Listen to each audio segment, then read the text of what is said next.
Uh, Anyways, in the last class, we talked about transmission electron microscope, as well as we have discussed some preparation methods, sample preparation methods for transmission electron microscope, as well as we have also talked about some drawbacks of a transmission electron microscope. And today we would discuss briefly the scanning electron microscope. That is a bit different from transmission electron microscope, as you guys have an idea. If we want to make a scan of the outer surfaces of the cell, then we would prefer to use the scanning electron microscope. And if in other case we want to study some intracellular structures and some morphological details, then in that case we would prefer to use the transmission electron microscope. Scanning electron microscope, which is very generally called as a SEM, this could be used for the observation of the surface details of the cell, just the surface details or the outer surfaces, you can say that. In the previous session, I have discussed a figure or a diagram with you guys to show you the difference, a clear difference between scanning electron microscope and transmission electron microscope. So this scanning electron microscope is actually visualizing just the surface details. This is not showing us the transmission, the transverse section, or the internal details. So that's why this would be called scanning. This is just scanning the outer surfaces. So the preparation of specimen or the sample preparation method is also a bit different as compared to transmission electron microscope. And what we do in this case, we take the specimen, we generally coat it with the thin film of the metals. अगर आप याद करें तो आपको transmission electron microscope के case में भी बहुत सारे स्टेप्स के बाद हम उसकी कोटिंग करते थे मेटल के साथ, लेकिन यहाँ पे हम स्पेसिमन के मेटल के साथ कोटिंग करते हैं और सिंपल, और उसके बाद हम क्या कर रहे हैं कि we put in the chamber, we put the sample in the chamber, और वहाँ पे इलेक्ट्रॉन की बीम जो है वो सरफेस के साथ इंटरेक्ट करती है एंड इलेक्ट्रॉन रिलीज होते हैं from the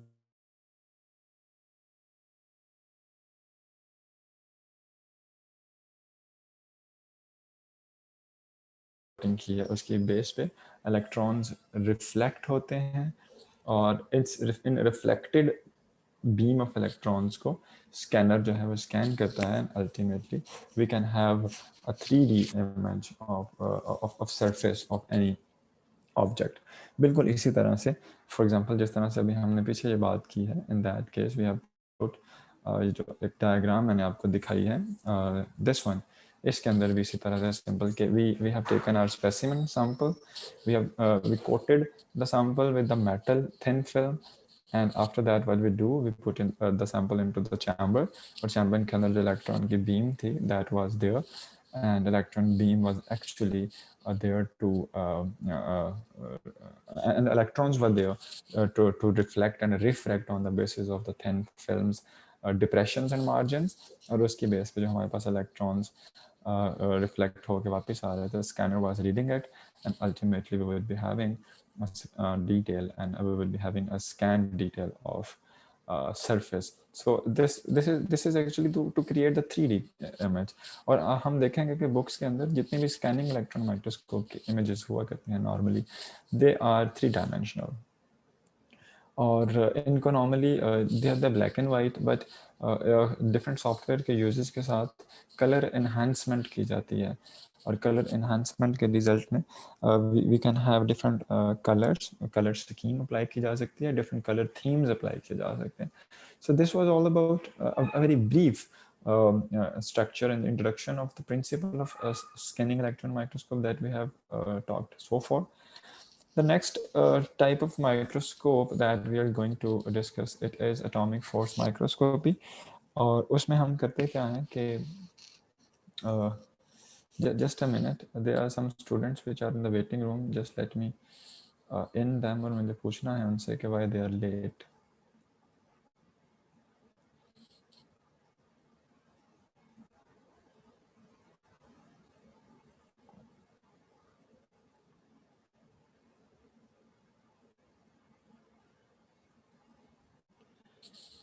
Okay, everyone, which joined late our session and just entered into the classroom, please do not come late. Uh, Usually, I will not enter into the class. This is warning for the latecomers. Please do not. Anyways, the next type of microscopy that we are going to discuss, this is atomic force microscope. अच्छा, atomic force microscope की detail बताने से पहले थोड़ा सा मैं आपको recall करवाऊँ। पुराने ज़माने में कुछ रिकॉर्डर्स हुआ करते थे, रिकॉर्ड्स हुआ करते थे। फॉर एग्जांपल जब टेप्स हुआ करती थी छोटी, उसमें वही कैसेट्स हुआ करती थी और कैसेट्स चलती थी। और उससे पहले वाली अगर ज़माने की थोड़ा सा बात करें तो टेप रिकॉर्डर्स हुआ करते थे, सॉरी रिकॉर्ड्स हुआ करते थे जिसमें डिस्क्स होती थी, ब्लैक डिस्क। आप लोगों ने अक्सर मेरा ख्याल है उसको पुरानी मूवीज़ और ड्रामों में देखा होगा कि डिस्क ब्लैक एक डिस्क होती थी और उस डिस्क के ऊपर एक आर्म टाइप माउंट होता था और नीचे से डिस्क घूमती थी और उसके साथ एक बड़ा सा स्पीकर नुमा स्ट्रक्चर बना हुआ था जिसमें से आवाज़ निकलती थी। आप लोग फेमिलियर हैं, ऐसे कोई स्ट्रक्चर देखा हुआ है कभी? Yes, yes, sir. हाँ, इसको रिकॉर्ड प्लेयर कहा करते थे। This was very common at that days. तो जो एटॉमिक फोर्स माइक्रोस्कोपी है, इसका प्रिंसिपल कुछ उससे मिलता जुलता है। अब अगर मैं रिकॉर्ड प्लेयर की अभी बात करता हूँ, रादर इट्स अनसाइंटिफिक, लेकिन मैं थोड़ा समझाने के लिए बात कर रहा हूँ कि जब रिकॉर्ड प्लेयर वो नीचे वो एक होता था, वो ब्लैक कलर का डिस्क होती थी, वो घूमती थी और उसके ऊपर वो एक स्टाइलस टाइप होता था, एक पिन होती थी जो उसको रीड करती थी the data which was stored into the disk. और वो जो स्टाइलस था बेसिकली वो डेटा सेंड करता था वो स्पीकर टाइप इंस्ट्रूमेंट को कि इस तरह की आवाज़ इसके अंदर स्टोर्ड है। तो एटॉमिक फोर्स माइक्रोस्कोपी जो है, this type of microscopy, this is there to visualise the very detailed images of the surfaces.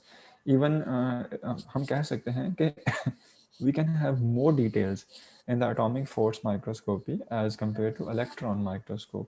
So अगर हम डिटेल्स की बात करते हैं तो इसका मतलब ये हुआ कि हम कह सकते हैं कि एटॉमिक फोर्स माइक्रोस्कोप की जो रेजोल्यूशन पावर है वो बहुत बेहतर होगी इलेक्ट्रॉन माइक्रोस्कोप से। सो इसी वजह से रेजोल्यूशन पावर, अब आपको थोड़ा सा अंदाज़ा हो गया होगा कि किसी भी माइक्रोस्कोप की रेजोल्यूशन पावर अगर बेहतर होगी तब ही हम अपने स्पेसिमन की डिटेल्स को विजुलाइज करने के काबिल होंगे। If the resolution power is compromised, जैसा कि हमने बहुत पहले एक इमेज के अंदर देखा था, मैं आपको फिर से वो दिखाता हूँ ताकि आपके जहन में मज़ीद बात आ जाए। या दिस वन, इसके अंदर अगर आप देखते हैं दोनों का जो मैग्नीफिकेशन पावर थी वो सेम थी, लेकिन ये जो लाइट माइक्रोस्कोप वाली पिक्चर थी इसके अंदर हम डिटेल्स नहीं देख पा रहे थे सेल की, but we were able to see the details of the cell with better resolution. तो इसी वजह से when we talk about that, we can visualize more detail from the from the use of that microscope. It means that ultimately this microscope has better resolution power, resolving power इसकी बेहतर है। तो इसके principal के लिए यहाँ पे सिर्फ एक सेंटेंस लिखा है मैंने, the stylus mounted on the arm of a record player. बिल्कुल उसी तरह से जिस तरह रिकॉर्ड प्लेयर के अंदर एक स्टाइलस माउंट हुआ होता है और नीचे उसके वो ब्लैक कलर की डिस्क जो है वो मूव करती है और अल्टीमेटली हमारे पास जो डेटा उसके अंदर स्टोर्ड होता है वो एक साउंड की फॉर्म में बाहर निकलता है। अब क्वेश्चन ये है कि वो जो स्टाइलस, ये एटॉमिक फोर्स माइक्रोस्कोपी में वो जो एक स्टाइलस नुमा चीज़ है जो कि रीड कर रही है, what is actually that? This is a sharp probe. ये एक बड़ी क्लेवर एंड शार्प प्रोब है। And what it does, it does it reads actually the bumps and feelings। ये bumps and feelings क्या हो सकती हैं, या बम्प्स एंड वैलीज क्या हो सकती हैं? चलें फीलिंग्स को छोड़ दें, bumps and valleys, what are these, what do you think? ये बम्प्स एंड वैलीज क्या होंगी? चलें इंग्लिश का वर्ड है, इंग्लिश के पॉइंट ऑफ व्यू से मुझे ज़रा बताइएगा, बम्प्स एंड वैलीज। कोई भी, please do not use Google. Structure पे जो एलिवेशंस और डिप्रेशंस होती हैं, आई थिंक उनकी बात कर रहे हैं। यू आर एब्सोल्युटली राइट, जिसको हम उर्दू में कहते हैं उतार चढ़ाव something. So whenever we put the sample into the atomic force microscope, तो उसके सैंपल के अंदर जो जो उसके स्ट्रक्चरल वेरिएशंस हैं, फॉर एग्जांपल कहीं पे स्ट्रक्चर जो है वो वैली बनाएगा, मतलब डिप्रेशन, कहीं पे बम्प है यानी कि एलिवेशन है। तो जो स्टाइलस है ये शार्प प्रॉब इतना शार्प है कि it can feel the bumps and the valleys of the atoms even, मतलब यू कैन नाउ इमेजिन कि it can feel the bumps and valleys which have been made by the atoms. तो this would be very fine. और उसके साथ साथ जो इसमें laser light है that would be measuring the motion of the atoms and all the structure that is in the specimen. और computer software क्या करेगा कि depending upon the laser measurements and the measurements of the bumps and valleys, actually the computer will produce the map बिल्कुल इस तरह से, जिस तरह से ये है। अब ये जो है दिस वन, मैं थोड़ा सा आपको इसका अगर बताऊं, ये जो स्ट्रक्चर आपके सामने नजर आ रहा है, this structure is very fine. और ये स्ट्रक्चर है हमारे पास, this is actually the DNA, और ये डीएनए का थ्रेड है दिस वन। और यहाँ पे ये एंजाइम्स हैं which are involve in the DNA replication as well as DNA transcription. तो आप थोड़ा सा इमेजिन करें कि there is a cell which we cannot view, which we cannot visualize with the naked eye. There is a cell. Within the cell, there is a nucleus. Within the nucleus, there is a portion which is called as a nucleolus. And within the nucleolus, there is the DNA and the enzymes. And enzymes are actually performing their function. They are producing the other strands of the DNA and they are transcribing the DNA into the RNA. So the atomic force microscope has made it possible for us to visualize the DNA thread and its enzymatic machinery. So this is actually the structure. So we we were not able to visualize this structure through the electron microscope even.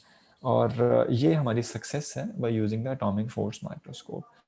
इसके साथ साथ अगर यहाँ पे मैं ये कह दूँ कि रिजॉल्विंग पावर जो है एटॉमिक फोर्स माइक्रोस्कोप की, that is much greater than the electron microscope. So this could be a very precise sentence for it. इसके साथ साथ the other benefit of the atomic force microscope is that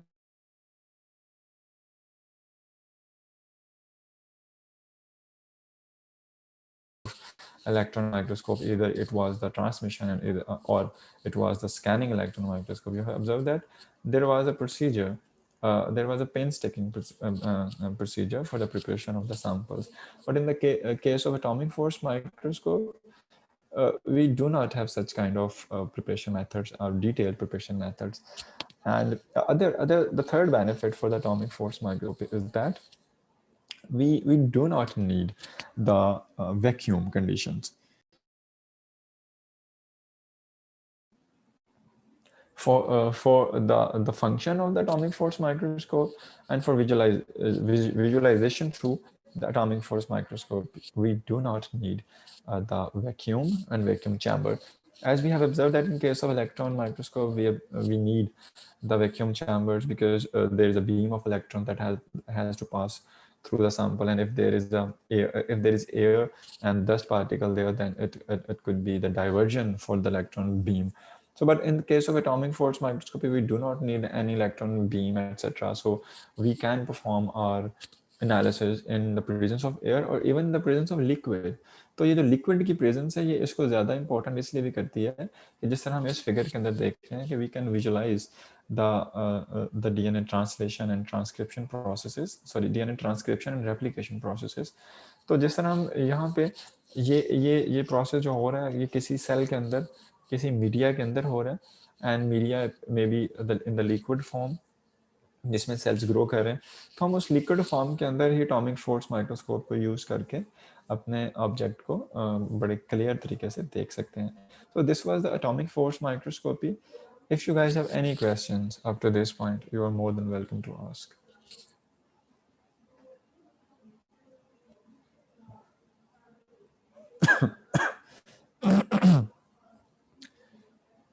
Okay, no questions? भाई आप लोग questions नहीं करते बिल्कुल भी, या तो चीज़ें बिल्कुल समझ नहीं आ रही हैं, बहुत अच्छी समझ आ रही हैं, जिसके चांसेस बहुत कम है. Anyways, if you guys do not have any question, okay, let me know. I'm audible. Do you hear me? Yes, sir. Yes, sir. Yes, sir. Okay, इतनी सुनसान खामोशी के बाद I just clicked in mind, maybe I'm not audible. Anyways, up to this point, you guys do not have any questions, so we move forward. And this was actually all about our part of chapter 3 regarding the microscopic technique, and we have finished it. इसके अंदर different microscopic techniques की हमने बात की है, बड़े ही brief और basic से प्रिंसिपल्स पे डिस्कशन किया ताकि आप अपनी प्रैक्टिकल लाइफ में जब माइक्रोबायोलॉजी के पॉइंट ऑफ व्यू से when ever you have an interaction with different kinds of microscopes, you should be able to cater to learn their operations. Uh, I wanted to prepare your background for these kind of microscopic techniques.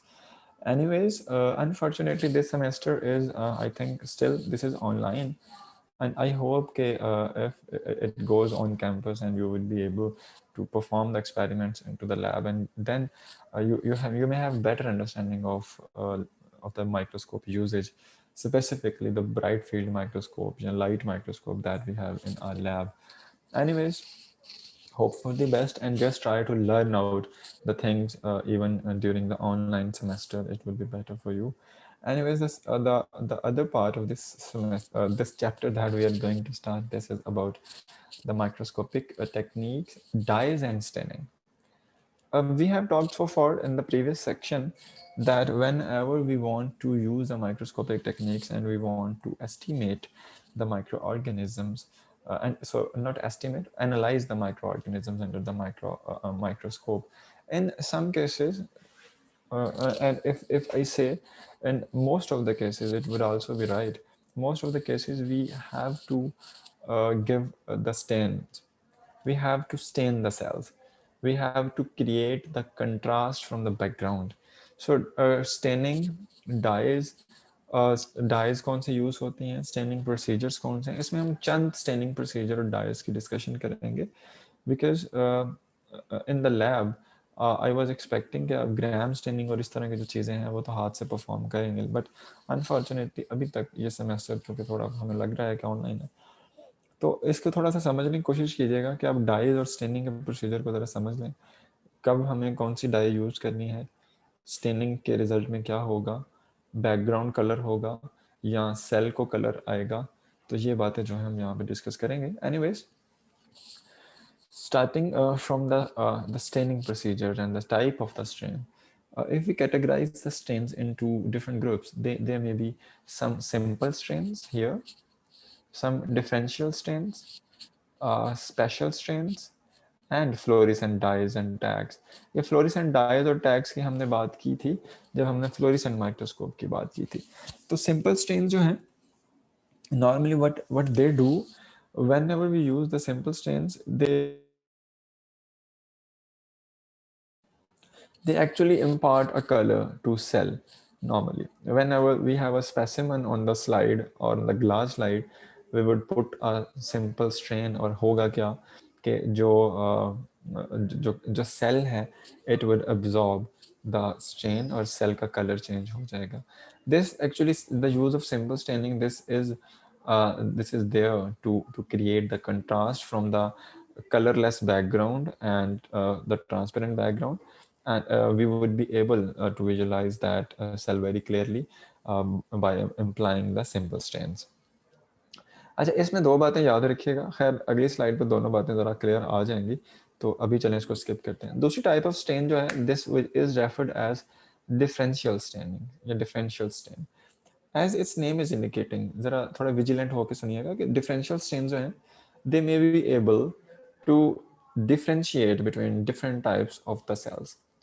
बिल्कुल इसकी example exact वो है, आपने first year के अंदर chapter number 6 के अंदर gram staining पढ़ी होगी एफएससी में, एंड ग्राम स्टेनिंग में आप बड़े फेमिलियर थे कि उसमें कुछ टाइप्स के सेल जो हैं, they absorb the crystal violet colour, and the other types of cells they absorb the safranin, और जो क्रिस्टल वायलेट अब्जॉर्ब करते हैं, they appear in the pinkish colour, and the safranin containing cell, they would appear in the the crystal violet cell, they would appear in the purplish, and the saffron containing cell, they would appear in the pinkish color. तो this is a type. अब उसमें हम ग्राम stain use कर रहे हैं, और ultimately हो क्या रहा है कि हम दो सेल्स में डिफरेंशिएट कर रहे हैं. कौन से दो cells? Gram negative and the gram positive. और These staining characteristics of these groups, they reflect a fundamental difference in the chemical structure of the cell wall. And अभी हम आगे ग्राम स्टेनिंग की पूरी डिटेल पढ़ेंगे कि जो सेल क्रिस्टल वायलेट को अब्जॉर्ब करते हैं वो क्यों करते हैं, जो नहीं करते वो क्यों नहीं करते. तो this is an example of differential staining, and you can say that the differential strains are the strains which are able to differentiate different types of microorganisms, different type of bacteria. Second one, that is also an example of the differential strain. This is the acid-fast strain. And in the case of acid-fast strain, we use this strain to differentiate from the other members, for example, Mycobacterium. You guys are familiar, I think, with the causative agent of the tuberculosis, TB. But generally, TB, there is a disease which is caused by Mycobacterium tuberculosis. और हमने जब Mycobacterium tuberculosis को detect करना होता है तो हम जो लैब के अंदर स्टेनिंग करते हैं, we do the staining which is called acid fast stain. So you can say that acid fast stain is a type of stain which differentiate the Mycobacterium tuberculosis from the other strain, other cells, other bacteria. So we can use this acid fast stain for the detection of Mycobacterium that is present in the sample. For example, अगर lab के अंदर sputum sample आता है, what is the sputum? Sputum क्या होता है? Google मत कीजिएगा, किसी को आता है तो प्लीज बताइएगा. स्पूटम. सर वो थूक को कहते हैं, हमारे माउथ के अंदर या वगैरह इसको है उसको कहते हैं. You are right. Whenever there is a case of tuberculosis और यहाँ पे शदीद अगर खांसी हो तो वो हम उर्दू में शायद उसको कहते हैं बलगम type. This is actually sputum. And in case of a severe cough and persistent cough, if we are other if doctor is suspected with the Mycobacterium tuberculosis, in that case they will get the sample of the sputum, and the sputum sample में acid fast staining और दूसरे test किए जाएंगे to find out the presence of the Mycobacterium tuberculosis. And if there is a presence of Mycobacterium tuberculosis, ultimately we will be able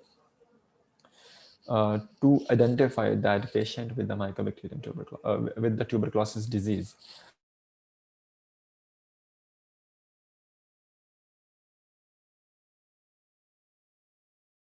And special strains में what we do, इसमें बहुत सारी हमारे पास examples आ सकती हैं. Capsule strain, endospore strain, flagella strain. तो अब इसको जनरली अगर समझें तो special strains would be the type of strain जो बैक्टीरिया के डिफरेंट सेक्शंस को या बैक्टीरिया के डिफरेंट पार्ट्स को कलर करें. For example, you know that different bacterial cells, they might have a capsule or the protective coating around them. तो अगर capsule को स्टेन करना है तो हम कैप्सूल स्टेन यूज करेंगे. This would be the special type of stain जो कि सिर्फ उन बैक्टीरिया में कलर देगा विच हैव द कैप्सूल्स. इसके साथ साथ अगर हमारे पास बैक्टीरिया में एंडोस्पोर है, ये एंडोस्पोर की बात हमने पढ़ी थी चैप्टर नंबर 1 के अंदर. Diphtheria toxin, endospore, the heat resistant form of bacteria.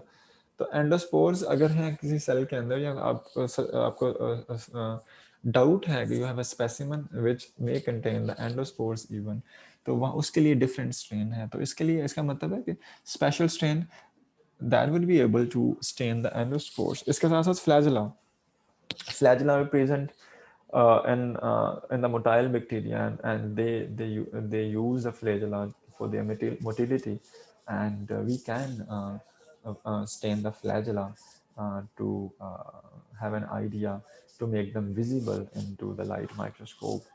इसके साथ साथ जो हमने फ्लोरिसेंट डाइज और टैग्स का डिस्कस किया था, there are different types of tags and the dyes which we use to tag the cells, और फिर हम उसको UV लाइट के साथ एक्सपोज करते हैं. जब ये फ्लोरिसेंट डाई UV लाइट से एक्सपोज होती है तो it emits the light in the longer wavelength, normally visible range में, उसको हम डिटेक्ट करते हैं. ये हम फ्लोरिसेंट माइक्रोस्कोप में उसके प्रिंसिपल में इसको बड़ा जनरल सा पढ़ के आए थे.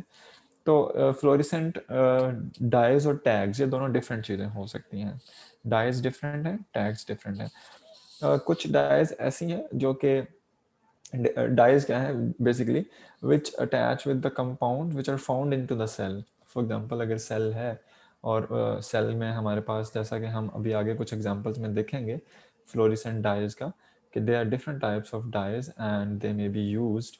Yeah, here this one, this is the CTC, this is a dye जो कि सेल के अंदर जाके बाइंड करती है रेस्पिरेटरी प्रोटीन्स को। इसके साथ साथ एक्रिडीन ऑरेंज एक डाई है जो सेल के अंदर जाके बाइंड करती है डीएनए को।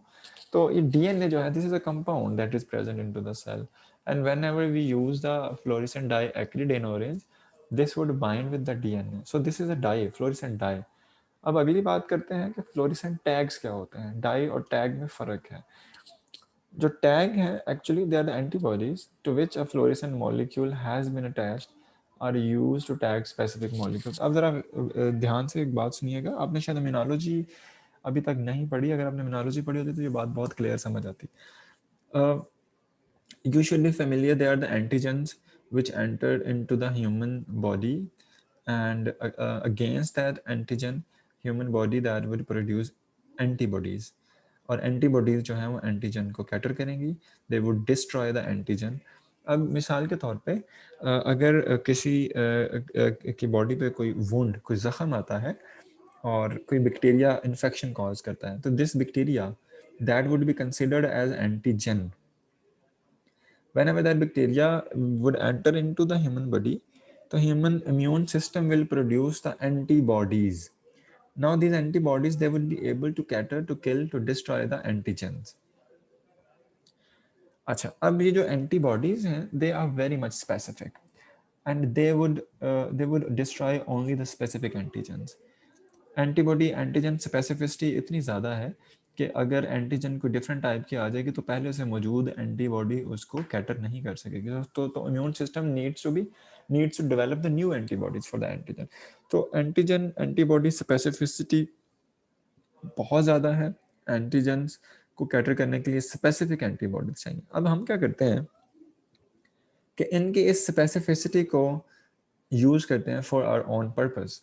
For example, if we want to detect a specific molecule into the human body, तो हम क्या करेंगे कि उस स्पेसिफिक मॉलिक्यूल के अगेंस्ट एंटीबॉडी लेंगे, उस एंटीबॉडी के साथ एक फ्लोरेसेंट डाई अटैच करेंगे।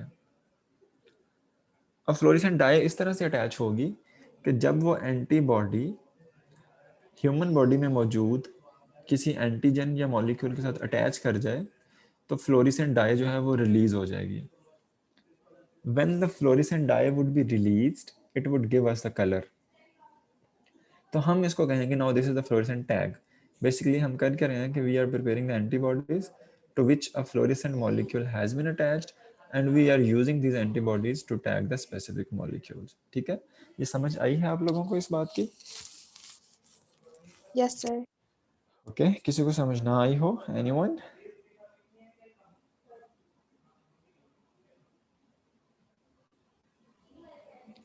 Okay, सबको समझ आ गया. That is good. So there are the different types of the stain which I have talked about so far very briefly.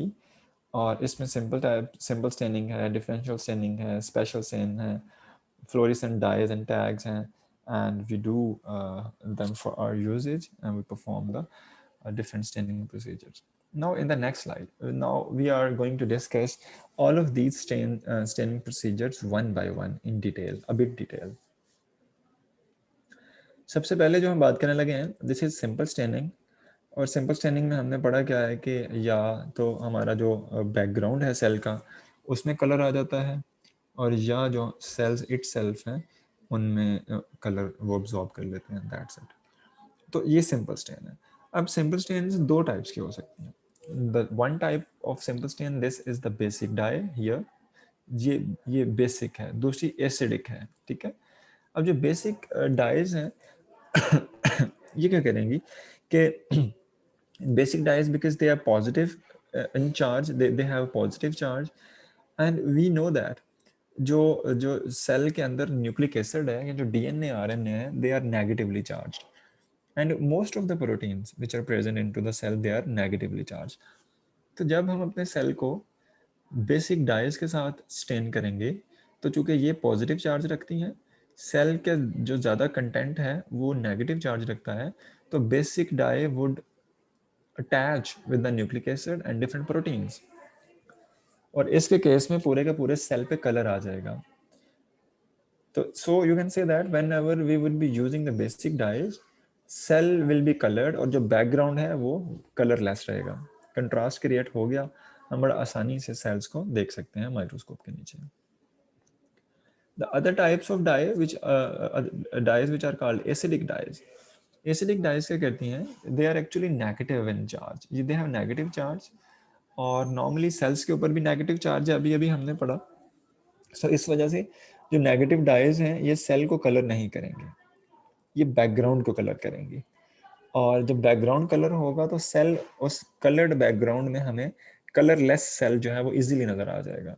तो इस वजह से चूंकि ये डाइज जो है ये नेगेटिव चार्ज होता है इन पे और ये बैकग्राउंड को कलर करती हैं, तो हम एसिडिक डाइज को नेगेटिव स्टेनिंग कहते हैं. इस प्रोसीजर को हम कहते हैं नेगेटिव स्टेनिंग. और these are two types of the simple staining. इनका प्रोसीजर क्या है? हम सिंपल एक ग्लास स्लाइड लेते हैं. ग्लास स्लाइड लेने के बाद उस पर एक ड्रॉप वाटर का ऐड करते हैं. ठीक है, ड्रॉप एक वाटर के ऐड करने के बाद हमने बैक्टीरिया को पेट्री प्लेट में ग्रो करवाया होता है या हमने टेस्ट ट्यूब में ग्रो करवाया होता है. तो हम क्या करेंगे कि इस लूप के साथ, this is called the inoculating loop. ये एक वायर होती है जिसको हमने इसको स्पेसिफिक तरीके से यहाँ पे इसको बनाया होता है लूप टाइप. हमारी लैब के अंदर अगर आप जब काम करेंगे तो you will be familiar with the inoculating loop. तो हम इस लूप के साथ पेट्री प्लेट से थोड़ा सा बैक्टीरियल सैंपल लेते हैं और उसको जो वाटर ड्रॉप स्लाइड पे ऐड किया था उसके अंदर अच्छी तरह से मिक्स कर लेते हैं. This mixing we do this mixing very gently and this is called the smear formation. Smear, SMEAR, smear formation. ठीक है, whenever we prepare the smear, तो ये इस तरह का प्रिपेयर करने के बाद हम उसको रख देते हैं ताकि ये ड्राई हो जाए like this. जब ये ड्राई हो जाता है तो फिर हम इसको क्विकली फ्लेम के ऊपर से पास करते हैं. लाइक यहाँ से पकड़ा, एक दफ़ा पास किया, दूसरी दफ़ा पास किया, तीसरी दफ़ा पास किया, तो 3-4 दफ़ा उसको पास करते हैं ताकि इस फ्लेम की हीट की वजह से. अब स्मेयर ऊपर वाली साइड पे बना हुआ है, आप ग्लास स्लाइड को नीचे वाली साइड से फ्लेम के साथ हीट कर रहे हैं बड़ा बड़ा नैरो टाइम के लिए, 2 to 3 सेकेंड्स के लिए जस्ट.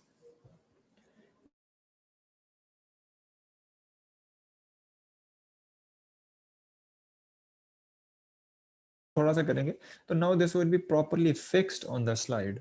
ये प्रॉपर फिक्स हो जाएगा. ये जब हम इसके बाद इसकी वॉशिंग वगैरह करेंगे तो ये वॉश आउट नहीं होगा, तो हम इसलिए फिक्सिंग करते हैं. This is called heat fixation.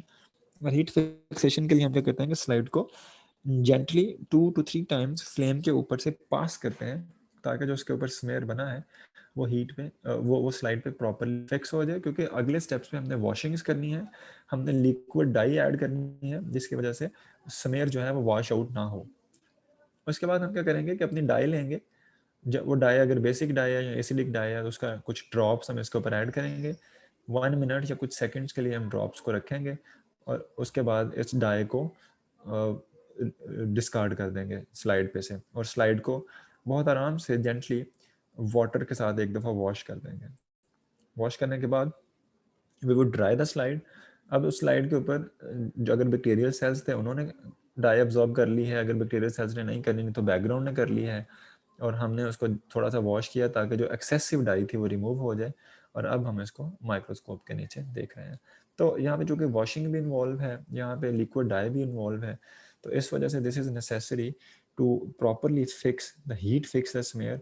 If this fixing is not proper, your sample, your smear may be washed out during the processes of the washing and dyeing, etc. Okay, this was a simple stain that we have talked so far up to this point. If you guys have any question, you may ask. Any questions?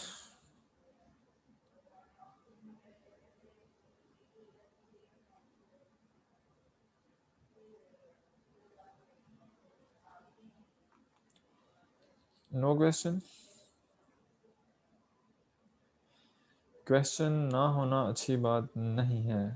Sir ji sir मैंने ये पूछना था कि जो ये basic test होते हैं हमारे लेबोरेटरी में, जैसे blood test, sugar test, urine test, वो जो सिंपल स्कैनिंग प्रोसेस के जरिए होते हैं या एसिडिक और ये जो हमारे पास है जो बेसिक डाइट उनके जरिए होते हैं?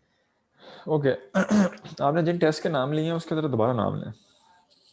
सर जो ब्लड टेस्ट, शुगर टेस्ट और जो यूरिन टेस्ट होते हैं, उनकी जो मतलब 5 दफ़ा मतलब लेबोरेटरी में जो करते हैं, सब उनकी अच्छा, बात कर रहा हूँ। अब इसकी इसकी बात बड़ी आपने अच्छा क्वेश्चन किया है। थोड़ा सा आपके कंसेप्ट इसको लेके क्लियर नहीं है। Let me try to clear it. देखें, जब लैब के अंदर डिफरेंट टेस्ट की बात हो रही है ना, तो उसमें जब हम बात करेंगे शुगर टेस्ट की या इस तरह की, तो शुगर टेस्ट में हम किसी बैक्टीरिया को डिटेक्ट नहीं कर रहे। शुगर टेस्ट में हम ब्लड देते हैं और ब्लड के अंदर मौजूद शुगर लेवल को जस्ट देखते हैं। We are not concerned with the presence of bacteria and virus in the blood. दूसरी हमने बात की है कि when we do the urine sample testing, sputum sample testing, definitely अब यूरिन सैंपल के टेस्ट बाजू का तो आते हैं, उसमें 2-3 वजूहात होती हैं जब डॉक्टर यूरिन सैंपल के टेस्ट लेता है। एक तो ये होता है कि यूरिन शुगर लेवल चेक करना है, यूरिन प्रोटीन लेवल चेक करने हैं जिसमें क्रिएटिनिन या इस तरह की प्रोटीन्स हैं जो कि हमारे पास किडनी की फंक्शनिंग को एक्सप्लेन करती हैं। लेकिन अगर कोई पेशेंट रिपोर्ट हुआ है with the urinary track infection, जिसको हम यूटीआई कहते हैं, this is very common. Urinary track infection के साथ अगर कोई पेशेंट रिपोर्ट हुआ है तो डॉक्टर की फर्स्ट प्रेफरेंस ये होती है कि वो यूरिन सैंपल ले, यूरिन सैंपल का टेस्ट करवाए कि इस यूरिन सैंपल के अंदर कौन सी टाइप्स के बैक्टीरिया प्रेजेंट है। तो yes, in that case the urine sample that would B analysed for the bacterial presence. और अब उसमें लैब का पूरा प्रोटोकॉल होता है, बिकॉज चंद बैक्टीरिया ऐसे हैं जो कि यूरिन यूटीआई ट्रैक के केस में यूरिन सैंपल के अंदर हम ऑब्जर्व करते हैं। For example mostly E coli urine samples में आता है in case of UTI, क्योंकि E. coli जो है that is also present in the human gut and due to bad hygienic habits normally UTI infection की वजह E. coli ही बनता है। तो इस केस में लैब क्या करेगी कि लैब ऐसा टेस्ट करेगी या ऐसी स्टेनिंग प्रोसीजर करेगी जो कि हमारे पास E. coli को क्लियर कर दे। हम अभी आगे पढ़ेंगे अगले चैप्टर्स में कि अगर हमारे पास यूरिनरी ट्रैक इन्फेक्शन आता है और हमें E. coli डिटेक्ट करना है तो हम क्या करते हैं। उसके लिए मेकॉन की एगर होता है, स्पेसिफिक एगर है, उसके ऊपर यूरिन सैंपल को इनक्यूबेट किया जाता है उसके उसके अंदर, और अगर E. coli मौजूद है तो E. coli different colour appearance देगा। इसके साथ साथ जो E. coli है वो ग्राम नेगेटिव होता है, तो ग्राम स्टेनिंग की जाती है कंफर्म करने के लिए। अगर आ रहा है ग्राम नेगेटिव सेल्स पेयर हो रहे हैं, उनका माइक्रोस्कोपिक एनालिसिस होता है। तो दीज आर डिफरेंट कंडीशंस। इसी तरह से अगर किसी पर्सन का परसिस्टेंट कफ है, डॉक्टर को है शक के इसको ट्यूबरक्लोसिस है, तो उस केस में स्पूटम सैंपल आएगा। स्पूटम सैंपल में माइकोबैक्टीरियम ट्यूबरक्लोसिस की आइडेंटिफिकेशन होगी। उसके लिए हमने अभी भी पीछे पढ़ा है कि there is a different type of strain जिसको हम एसिड फास्ट स्ट्रेन कहते हैं। तो एक्चुअली इट डिपेंड्स, और इट माइट पॉसिबल कि यूरिन सैंपल जो है उसको डिफरेंट स्टेनिंग प्रोसीजर से पास किया जाए, कि अगर हम सिंपल स्टेनिंग भी करें, हम उसकी ग्राम स्टेनिंग भी करें, ताकि कंप्लीटली आइडेंटिफिकेशन हो कि इसके अंदर कौन कौन से टाइप्स के बैक्टीरिया प्रेजेंट हैं।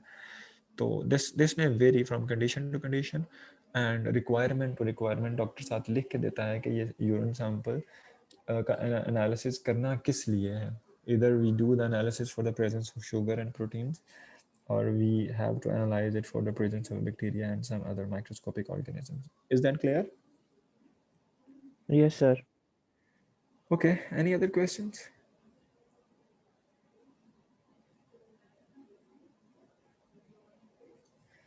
Okay, there is no question. So yeah, the next one, this is type of the differential stain. Differential stain जो कि अभी हमने पीछे पढ़ा है, this is the type of stain which is there to differentiate between the gram negative and gram positive cells. This would be termed as differential staining. और उसकी एक एग्जांपल जो कि ग्राम स्टेनिंग में पढ़ी है हमने, एक एग्जांपल ग्राम स्टेनिंग पढ़ी है, ग्राम पॉजिटिव और ग्राम नेगेटिव बैक्टीरिया को डिफरेंशिएट करता है। और why this is called gram stain, this was first introduced by doctor Hans Christian Gram, and bacteria को उनकी स्ट्रक्चरल सेल वॉल की स्ट्रक्चर की बेस पे we are able to identify and we are able to differentiate between two types of bacteria. तो यहाँ पे अगर इसका थोड़ा सा प्रोसीजर की बात करें तो सबसे पहले हम करते क्या है कि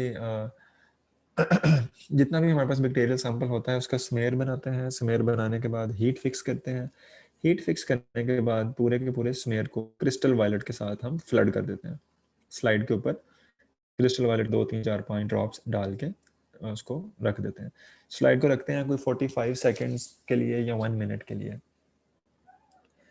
उसके बाद हम क्या करते हैं कि उसी स्लाइड के ऊपर आयोडीन ऐड कर देते हैं. Iodine is called mordant. Crystal violet जो है, जो हमने फर्स्ट ऐड किया, this is called primary stand.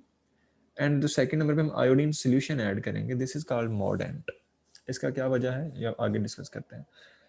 अच्छा, फिर हम क्या करेंगे कि 1 मिनट के बाद बस क्रिस्टल वायलेट और आयोडीन को स्लाइड में से गिरा देंगे. एंड रिमूवल के बाद what we do, we would wash the slide, we would decolorize the slide with the alcohol. अब इस केस में होगा क्या कि जिन सेल्स के अंदर क्रिस्टल वायलेट एब्जॉर्ब हो गई थी वो तो हमें पर्पल नज़र आ रहे होंगे.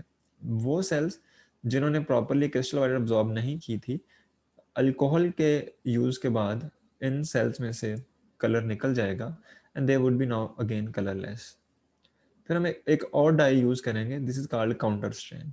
अब जो कलर्स लेस सेल्स होंगे, काउंटर स्ट्रेन जो कि सेफ्रानीन है, ये इन कलरलेस सेल्स को कलर कर देगी. अब पहले से कुछ सेल्स हैं ये पर्पल जिनके अंदर कलर है, इनके अंदर सेफ्रानीन नहीं जा पाएगी क्योंकि they have already absorb the colour. और जिनमें कलर नहीं है, सेफ्रानीन उनको कलर कर देगी. सो हियर जो हमारे पास फर्स्ट स्टेप पे जब हम प्राइमरी स्टेन ऐड करेंगे तो सारे के सारे सेल पर्पल नजर आएंगे. हम आयोडीन ऐड करेंगे तो भी सारे के सारे सेल पर्पल होंगे. जब हम अल्कोहल डिकलराइजर यूज करेंगे तो ग्राम पॉजिटिव सेल जो हैं they would remain purple and gram negative cell जो हैं दे वुड बिकम कलरलेस. और उसके बाद जब हम सेफ्रन ऐड करेंगे तो ग्राम पॉजिटिव सेल्स जो हैं they would remain purple again and gram negative cells जो हैं दे वुड अपीयर रेड. तो this is actually the differentiation. अब यहाँ पे थोड़ा सा आपको ये बता दूं कि इसमें हम प्रोसीजर में करते क्या है या इसका प्रिंसिपल क्या है. आप लोग इससे फेमिलियर होंगे क्योंकि मुझे लगता है कि एफएससी में आपने पढ़ा है इसको, लेकिन फिर भी मुझे यहाँ पे बताना है. होता क्या है कि जो ग्राम पॉजिटिव और ग्राम नेगेटिव सेल्स हैं, दोनों की सेलुलर एनवेलप में या सेल वॉल में डिफरेंस है. अब जो ग्राम नेगेटिव सेल्स हैं, इनकी सेल वॉल के अंदर लिपिड कंटेंट ज़्यादा है. बात याद रखिएगा, ग्राम नेगेटिव सेल्स इनकी सेल वॉल में लिपिड कंटेंट ज़्यादा है, लिपिड कंटेंट. अब होता क्या है कि फर्स्ट स्टेप पे जब हम पूरे के पूरे सैंपल को क्रिस्टल वायलेट के साथ करते हैं कलर, तो सारे सेल जो है वो कलर एब्जॉर्ब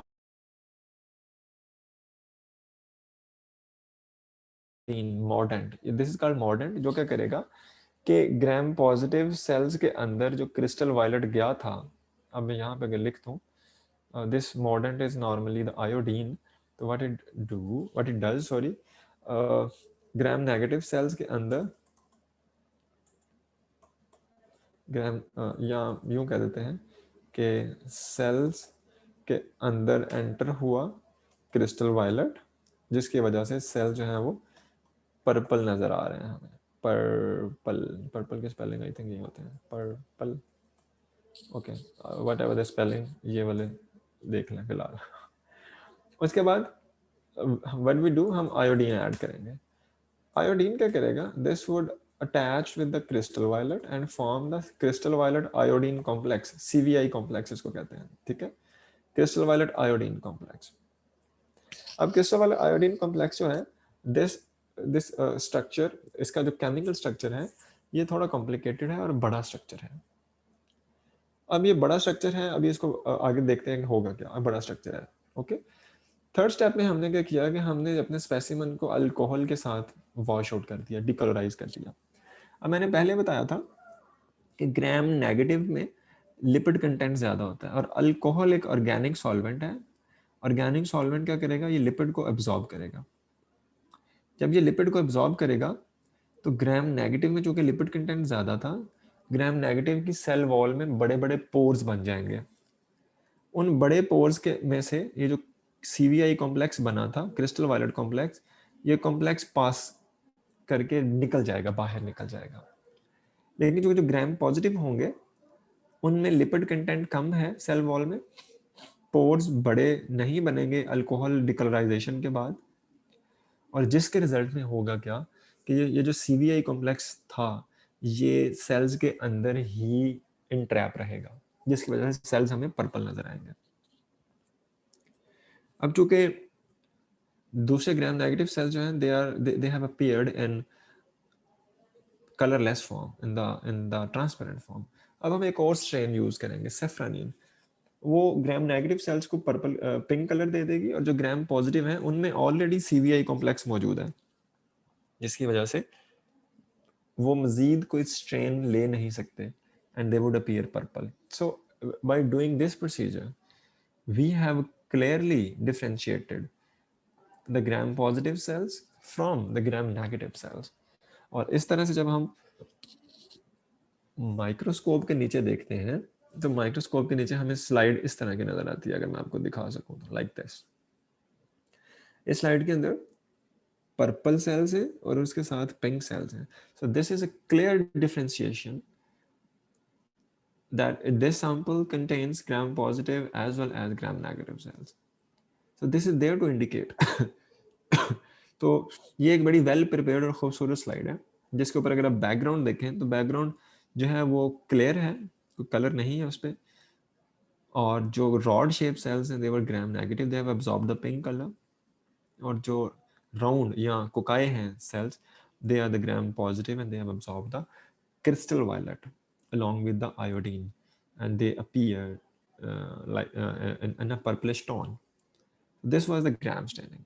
अब इसमें जब आप ग्राम स्टैनिंग लैब में परफॉर्म करेंगे तो लैब के अंदर इसकी परफॉर्मेंस में बहुत सारे एरर्स भी आएंगे आपको। फॉर एग्जांपल हो सकता है कि जब आप ग्राम स्टैनिंग करें प्रॉपर करने के बाद जब आप माइक्रोस्कोप में देखें तो आपको सारे के सारे सेल हो सकता है पर्पल नजर आए। ये भी हो सकता है कि आपको सारे के सारे सेल जो हैं वो पिंक नजर आए। इसकी 2-3 वजूहात हो सकती हैं। इनकी ट्रबल शूटिंग हमने करनी कैसे है, या प्रॉपर हमने ग्राम स्टैनिंग में कौन सी ऐसी मिस्टेक्स हैं जो हम करते हैं। सबसे पहले तो ये है कि अगर हमें सारे के सारे सेल्स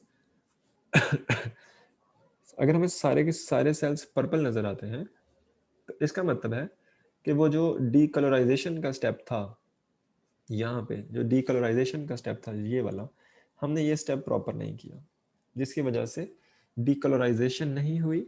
सारे के सारे सेल्स के अंदर क्रिस्टल वायलेट मौजूद है और क्रिस्टल वायलेट जो है वो निकला नहीं, सेफ्रानिन ने अब्जॉर्ब नहीं हुआ, और हमारे पास सारे के सारे सेल्स जो हैं they appear in the pinkish colour. तो ये याद रखिएगा कि जो काउंटर स्ट्रेन है, काउंटर स्ट्रेन यानी कि सेफ्रानिन जो है ये सारे के सारे सेल्स को इक्वली स्ट्रेन करेगा।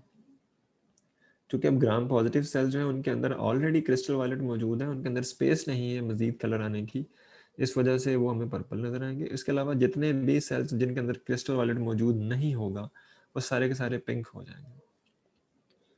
बाज़ औक़ात ऐसे होता है कि हम डीकलराइजेशन बहुत ज़्यादा टाइम के लिए कर देते हैं और जिसके रिजल्ट में ग्राम पॉजिटिव सेल्स में मौजूद क्रिस्टल वायलेट कलर भी निकल जाता है, और फिर जब हम काउंटर स्ट्रेन करते हैं तो ग्राम पॉजिटिव हो या ग्राम नेगेटिव हो सारे के सारे पिंक हो जाते हैं।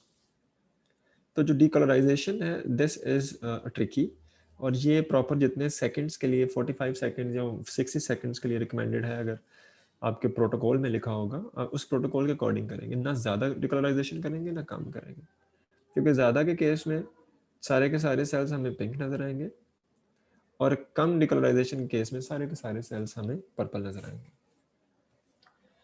इसके साथ साथ जो एज ऑफ कल्चर है, यानी कि बैक्टीरियल कल्चर कितना पुराना लेना है आपने। नॉर्मली ग्राम स्टेनिंग के लिए जो हम बैक्टीरियल कल्चर यूज़ करते हैं हम 24 आवर्स ओल्ड कल्चर यूज़ करते हैं, यानी कि आज हमने बैक्टीरिया को ग्रोथ के लिए लगाया, इनक्यूबेटर में रख दिया, कल 24 घंटों के बाद हम क्या करेंगे कि ग्राम स्टेनिंग करेंगे। अगर बैक्टीरियल कल्चर बहुत पुराना है, 1 हफ्ता पुराना है, 10 दिन पुराना है, तो वो रिकमेंडेड नहीं। इसलिए रिकमेंडेड नहीं कि जैसे जैसे कल्चर पुराना होता जाएगा कल्चर में CVI कॉम्प्लेक्स रिटेन करने की एबिलिटी कम होती जाएगी। जब आप डिकलराइज करेंगे तो CVI कॉम्प्लेक्स निकल जाएगा, आपको सारे के सारे सेल जो है वो पिंक या ग्राम नेगेटिव नजर आएंगे। तो एक ये भी वजह हो सकती है कल्चर बहुत पुराना नहीं लेना, सिर्फ 24 और ओल्ड बैक्टीरियल सेल्स जो है वो आप लेंगे, because they have maximum ability to retain the CVI complex.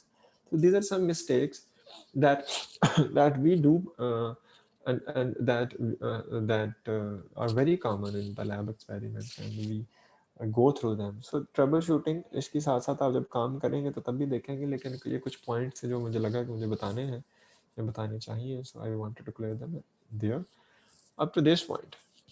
If you guys have any question, you may ask.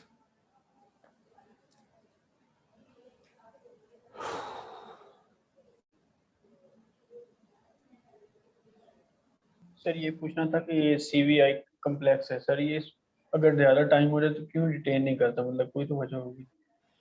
या उसके एक्चुअली सेल्स जो हैं with the passage of time definitely when they are aged, CVI complex जब हम उसको decolourise करेंगे aged cultures को, तो उसमें जो कि हम अल्कोहल के साथ कर रहे हैं, डेफिनेटली लिपिड कंटेंट जो है that is present into the gram positive bacteria.